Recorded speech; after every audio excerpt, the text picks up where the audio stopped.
कहते हैं दिल्ली दिल बरों की है, दिल जलों की है।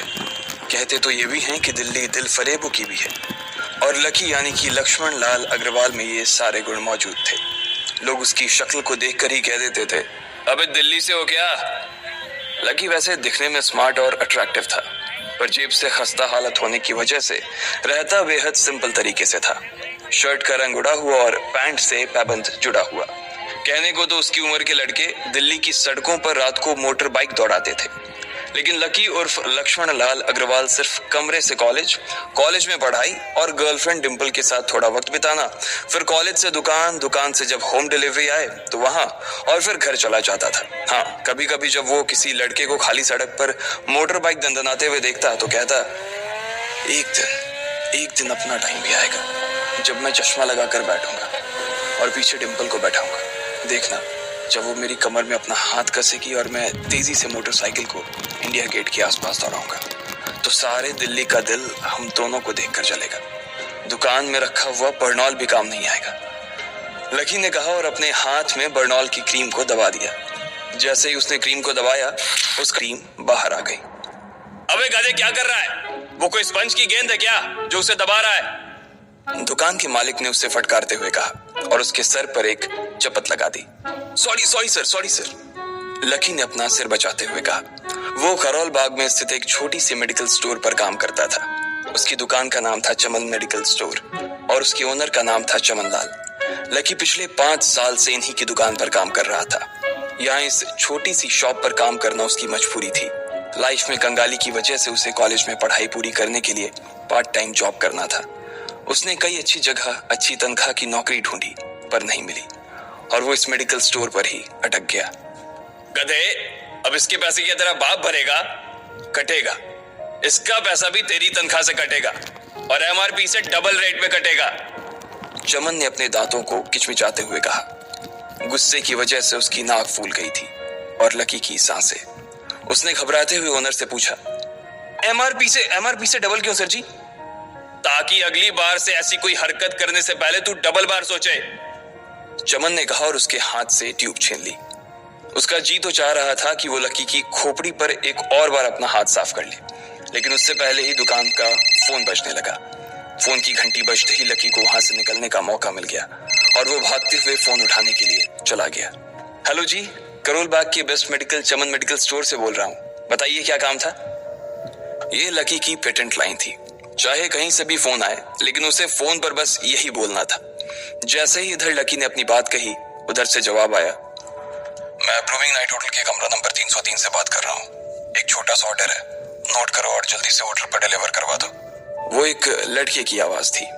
उसकी आवाज में काफी भारीपन और एक अजीब सी जल्दबाजी थी। जैसे ही लकी ने वो आवाज सुनी, पता नहीं क्यों उसे वो आवाज जानी पहचानी सी लगी। जी सर, बताइए आपका क्या ऑर्डर है? हाँ तो लिखो, हार्ट प्ले के 2 पैकेट और 1 पैकेट टिश्यू। लकी, जो कि अपना पेन लेकर खड़ा था, हार्ट प्ले का नाम सुनते ही झिझक गया।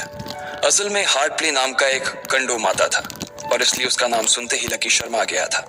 इतने साल से भी मेडिकल की स्टोर पर काम करने के बाद उसे इन चीजों का नाम सुनने में शर्म आती थी। हेलो भाई, लिखा कि नहीं लिखा? उस आदमी ने फिर से लकी से पूछा। जी सर, लिख लिया सर, लिख लिया। लकी ने खिसिया कर हंसते हुए कहा। लिख लिया तो फिर लेकर निकल, उस लड़के ने कहा। उसकी आवाज सुनकर ना जाने ऐसा क्यों लग रहा था कि वो बहुत बड़ा आदमी था। जी सर, लेकिन सर बाहर तो बारिश हो रही है, लकी ने कहा। उसने देखा कि बाहर बहुत तेज बारिश हो रही थी। उनकी दुकान के सामने पानी भर गया था और तेज हवाओं की वजह से चमन मेडिकल स्टोर का बोर्ड भी गिर गया था। लकी को लग रहा था कि वो इतनी तेज बारिश में अभी एकदम से तो नहीं निकल पाएगा, तो उसने उस लड़के को समझाते हुए कहा, सर मैं ऑर्डर तो ले आऊंगा पर थोड़ा टाइम लग जाएगा, बारिश थोड़ी थम जाए आप। इससे पहले कि वो कुछ आगे बोल पाता, फोन पर लड़का बोल पड़ा। तुम्हारे मालिक को पता है कि तुम मल्होत्रा जी के लड़के को मना कर रहे हो? हाँ पता है, बारिश हो रही है, इसलिए सारा सामान अच्छे से थैली में पैक करके लाना और लेट नहीं होना चाहिए, समझे? उस लड़के ने कहा और इससे पहले कि लकी आगे कुछ कह पाता, उसने फोन काट दिया। उधर से लकी के दुकान का ओनर उसे घूर कर देखा जा रहा था। लकी के हाथ में पेन और पेपर देखकर ही वो समझ गया था कि उसके पास कोई ऑर्डर आया था।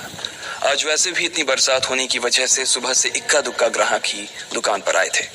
ऐसे में उसकी दुकान का मालिक एक भी ऑर्डर को छोड़ना नहीं चाहता था। वो लकी को देख रहा था और लकी बारिश की ओर देख रहा था। बारिश का बहाना नहीं चलेगा, जाना पड़ेगा, चमन लाल ने कहा। मैं बहाना नहीं कर रहा सर, थोड़ी बारिश धीमी हो जाए तो मैं चला जाऊंगा। अभी आप खुद ही देखिए कितनी तेज बारिश है। वो पता नहीं कोई मिस्टर मल्होत्रा का कोई बेटा कुछ ज्यादा ही जल्दी में था। मैं साइकिल से तो पहुंच नहीं पाऊंगा इतनी जल्दी। लकी ने उनकी ओर देखते हुए कहा। क्या कहा? मिस्टर मल्होत्रा जी का बेटा? तू मेरी दुकान बंद करवाएगा क्या? अभी क्या भी निकल उनका ऑर्डर लेके। वो हमारे बहुत पुराने कस्टमर है, चमन ने कहा। पर लकी ने कहा ही था कि चमन बोला। पर कुछ नहीं, तू मेरी मोटरसाइकिल ले जा, उसने गुस्से में कहा। अरे सर जी, 200 के ऑर्डर में मुश्किल से 40 रुपए बचेंगे। इससे 3 गुने का तो पेट्रोल ही लग जाएगा, और अगर गाड़ी रास्ते में बंद हो गई तो अलग से खर्चा, लकी ने समझाते हुए कहा। वो जानता था कि उसका मालिक इन सब बातों पर ध्यान नहीं देने वाला। चमन लाल बोला। कोई बात नहीं, तू जा, चाहे जो हो जाए ग्राहक नाराज नहीं होना चाहिए, और वैसे भी वो मल्होत्रा जी का बेटा है। चमन लाल ने मोटरसाइकिल की चाबी लकी की ओर उछालते हुए कहा। लकी ने चाबी ली। उसे देखकर उसके अंदर मिक्स फीलिंग आ गई। एक तो वो बहुत खुश हुआ कि बड़े दिनों बाद बाइक चलाने को मिलेगी, पर वहीं दूसरी तरफ दुखी इसलिए हुआ कि बाइक मिली भी तो ऐसी तेज बारिश में, अगर खराब हो गई तो इसकी चपत भी उसके सिर पर ही पड़ेगी। वो मुंह लटकाकर रेनकोट और हेलमेट पहनते हुए वहां से निकल गया। बाहर आकर बाइक को देखा तो लकी ने मन में सोचा, चलो ठीक है, जो होगा देखा जाएगा, कम से कम बाइक तो चलाने को मिल रही है। दरअसल लकी इतने साल काम करने के बाद भी अपने लिए एक मोटरसाइकिल नहीं ले पाया था। लकी की तनख्वाह ही इतनी भर थी कि सिर्फ उसके कमरे का किराया, उसकी साइकिल में डालने वाली हवा का खर्च, बिजली पानी का बिल और डिम्पल के साथ महीने में 1-2 बार बाहर खाने का खर्चा ही निकल पाता था। उसे डिम्पल की कही बात अक्सर याद आती थी। लकी, अगर अगले 2 महीने में तूने बाइक नहीं खरीदी ना तो मैं तेरे से ब्रेकअप कर लूंगी, देखना। असल में डिम्पल को लकी के साथ बाइक पर घूमने की बड़ी तमन्ना थी। लकी की इस उजाड़ जिंदगी में एक वही तो थी जिसके लिए जिंदा रहने को उसका जी चाहता था। जब भी वो उससे बाइक की बात करती तो लकी डिम्पल की इस बात को हंसकर टाल देता था। वो अपने मन में इस बात को अच्छे से जानता था कि डिम्पल उससे बहुत प्यार करती थी और वो उससे कभी छोड़कर नहीं जा सकती थी। वो दोनों एक दूसरे में ऐसे घुले मिले थे जैसे बादल बरसात में घुल जाती है। लकी को डिम्पल बहुत पसंद थी और वो उसके लिए दुनिया जहां की खुशियां खरीद कर ला देना चाहता था। वो चाहता था कि एक दिन वो डिम्पल को प्लेन में बैठाए, लेकिन उसके ये सब ख्वाब इस कम तनख्वाह की नौकरी की वजह से कभी पूरे नहीं होने वाले थे। पर आज उसके पास एक मौका था। वो डिम्पल को अपने साथ इस बारिश में राजपथ घुमाना चाहता था। वो उसे दिल्ली दिखाना चाहता था। चमन लाल को देने के लिए उसने पहले से ही बहाना सोच रखा था। बस जल्दी से वो ये डिलीवरी देकर सीधे डिम्पल के पास ही जाने वाला था। उसने होटल ब्लूमिंग नाइट के बाहर मोटर बाइक पार्क की और सीधे होटल के अंदर चला गया। लकी ने रिसेप्शन पर पहुंचकर नमस्ते करते हुए रिसेप्शनिस्ट को बोला, जी मैं चमन मेडिकल स्टोर से आया हूँ, रूम नंबर 303 का ऑर्डर था सर। रिसेप्शन पर खड़ा आदमी उसके हाथ में काली थैली को देखकर समझ गया था कि उसमें क्या था और वो मंद ही मंद मुस्कुराते हुए बोला, 3rd फ्लोर पर है, लिफ्ट से चले जाओ, रेनकोट यहीं उतार देना। जैसा उस आदमी ने कहा लकी ने ठीक वैसा ही किया और लिफ्ट में चढ़ने के कुछ ही देर बाद वो 3रे माले पर पहुंच गया था। वो रूम नंबर 303 के बाहर पहुंचा और उसने डोरबेल बजाई। जैसे ही दरवाजा खुला लकी ने थैली आगे बढ़ाते हुए कहा, नमस्ते, मैं चमन मेडिकल स्टोर से लकी, ये आपका। इससे पहले कि लकी आगे कुछ कह पाता उसकी आंखें फटी की फटी रह गई थी। उसने अपने सामने जो देखा उसके बाद उसे ऐसा लगा कि बंद छत के नीचे भी उसके ऊपर आसमान से आकर एक जोरदार बिजली गिर गई थी। उसके सामने एक लड़की खड़ी थी। वो लड़की और कोई नहीं बल्कि उसकी गर्लफ्रेंड डिम्पल ही थी। उसने एक पर्पल कलर का नाइट गाउन पहन रखा था। उसके काले घने बाल गीले थे और उसने उन्हें अपने कंधे पर फैला रखा था। उसकी खुशबू से ही ये चीज साफ पता चल रही थी कि वो अभी अभी नहा कर आई थी। डिम्पल, तुम यहाँ क्या कर रही हो? लकी को अपनी आंखों पर विश्वास ही नहीं हो रहा था। उसने 2 बार अपनी पलकें झपका कर देखा, लेकिन दोनों बार ही उसे अपने सामने डिम्पल ही नजर आई। तुम यहाँ क्या मेरा पीछा करते हुए आए हो लकी? डिम्पल ने उल्टा उसी के ऊपर पलटवार करते हुए कहा। लकी को देखकर उसके दिल की धड़कन भी तेज हो गई थी। उसे उम्मीद नहीं थी कि लकी यहाँ आ जाएगा।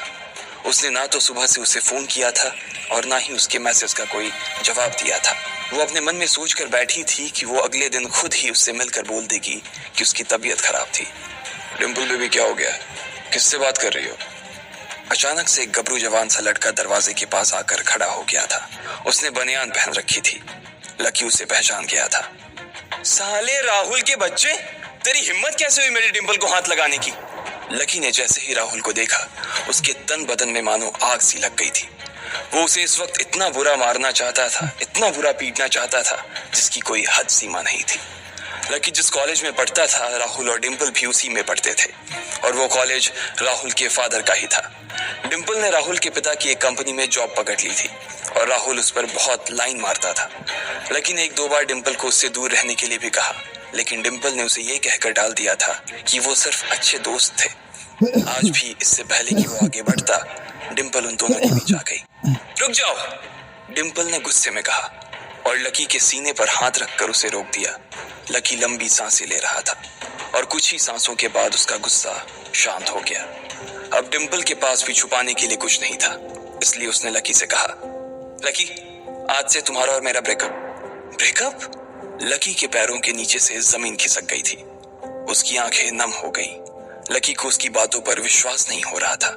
उसने डिंपल की ओर देखा और बोला, डिंपल, हम पिछले 1 साल से एक दूसरे के साथ हैं, और तुम हो कि मुझसे ब्रेकअप करना चाहती हो? अरे मैं तो तुम्हारे लिए नई बाइक लेने वाला था।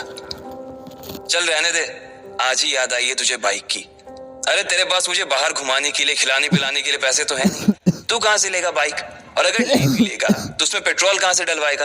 तेरी 8,000 रुपए महीने की नौकरी, उसमें होगा ये सब? लोग हंसते हैं मेरे ऊपर जब मैं सरोजनी में तेरे साथ घूमती हूँ। मैं ऐसी लाइफ नहीं जीना चाहती लकी। मैं तेरी तरह गरीब नहीं रहना चाहती। तूने मुझे फंसाया था, उल्लू बनाया था तूने मुझे, इसलिए मैंने राहुल से मैचअप कर लिया है। आज से यही मेरा बॉयफ्रेंड है, डिंपल ने गुस्से में कहा। अच्छा, तो बेबी ये है तुम्हारा वो बेकार सा एक्स बॉयफ्रेंड? राहुल ने पूछा और डिंपल के बगल में आकर खड़ा हो गया। फिर उसने लकी के हाथ से थैली उठाई और उसमें से हार्ड प्ले का पैकेट निकालकर उसे चिढ़ाने के लिए उसे हवा में लहराने लगा। बाप रे, इससे बदकिस्मत इंसान इस दुनिया में और कौन होगा? राहुल ने उसकी टांग खींचते हुए कहा। लकी के पास उसकी बात का कोई जवाब नहीं था। उसने गुस्से से डिंपल की ओर देखा और अपनी हाथों की मुट्ठी भींच ली। फिर वो वहां से निकल गया। अबे पैसे तो ले जा, सब कुछ फ्री में देता जाएगा क्या? राहुल ने जोर से ठहाके लगाते हुए कहा, लेकिन लकी बिना उसकी बात सुनते ही निकल गया। उसके दिमाग में डिंपल के कहे शब्द गूंज रहे थे। उसने कभी सपने में नहीं सोचा था कि डिंपल उसके साथ कुछ ऐसा भी कर सकती थी। जिस इंसान के लिए वो इतना कुछ करना चाह रहा था, उसे उसकी कोई कदर ही नहीं थी। लकी इतना हताश हो गया था कि बुरी तरह से रोने लगा। इस बार वो लिफ्ट से नहीं बल्कि सीढ़ियों से नीचे उतरा, और एक एक सीढ़ी उतरने के साथ उसके आंसू आंखों से छलकते जा रहे थे। जब उसकी आवाज सुनकर कुछ लोग अपने कमरे से बाहर आए तो लकी ने तुरंत अपने आंसू पोंछे और तेजी से वहां से भाग गया। उसे जिंदगी में पहली बार प्यार हुआ था, और पैसों की कमी की वजह से ना सिर्फ उसका प्यार बल्कि उसकी पूरी जिंदगी बर्बाद हो गई थी। लकी जैसे ही बाहर आया तो उसने देखा कि बाहर अंधेरा हो गया था। आसमान में तेज बिजली कड़की और बारिश जो थमी थी एकाएक फिर से झमाझम बरसने लगी। ये देख लकी के थमे हुए आंसू एक बार फिर से छलक गए। उसका दिल बुरी तरह से टूट चुका था, लेकिन उसे इस बात की खुशी भी हो रही थी। आखिर आज उसे डिंपल का असली चेहरा नजर आ गया था। वो तो उसके साथ घर बसाने की सोच रहा था, लेकिन अच्छा हुआ कि उसने पहले ही उसका घर बर्बाद होने से बचा लिया। लकी को दुख तो बहुत हो रहा था, पर उसे ये भी लग रहा था कि उसे आगे चलकर यही दुख उसे खुशी देने वाला था। लेकिन एक चीज थी जो लकी को परेशान कर रही थी, वो थी उसकी माली हालत। उसकी जेब इतनी तंग थी कि उसे फटी हुई जेब की पैंट पहनकर घूमना पड़ता था। कभी कभी तो लकी सिर्फ रोटी खाकर दिन काट लेता था। वो कब से कोशिश कर रहा था कि कोई अच्छा काम पकड़ सके, लेकिन उसे कोई काम देने को राजी नहीं था। उसने टूटे हुए दिल को दिलासा देते हुए मन में सोचा कि डिंपल पर खर्च होने वाले पैसे बच जाने से शायद उसके हालत सुधर जाएंगे। पर फिर भी वो रातों रात रईस नहीं हो जाने वाला था। उसने ऊपर आसमान की ओर देखा और जोर से चिल्लाया, अगर इतना ही अनलकी बनाना था तो फिर नाम लकी क्यों रखा भगवान? वो जितनी जोर से चिल्ला सकता था उतनी जोर से चिल्लाया। उसकी आवाज से आसपास खड़े लोग एक बार तो डर गए थे। लकी ऊपर ही देख रहा था और उसके आंसू बारिश के पानी के साथ मिल गए थे। जैसे ही वो फूट कर रोने को था, तभी उसके फोन पर एक मैसेज आया। जैसे ही लकी ने अपना फोन निकालकर उस मैसेज को पढ़ना शुरू किया, उसकी तो आंखें ही चमक गई। अचानक उसके आंसू हंसी में बदल गए और वो जोर जोर से वहीं सड़क पर नाचने लगा।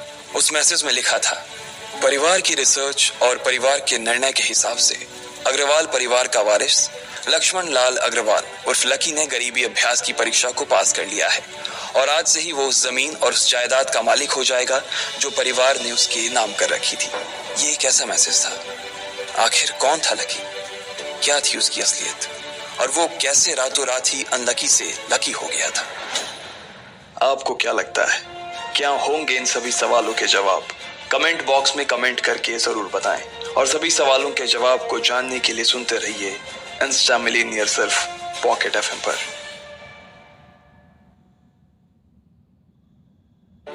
हेलो सर, कैसे हैं आप? उसके मुंह से बिना लकी को देखते हुए ये शब्द निकले। उसे याद था कि इस कमरे में कुछ खास लोग ही आते थे और जो भी आते थे यास्मीन उनके आने की खबर उसे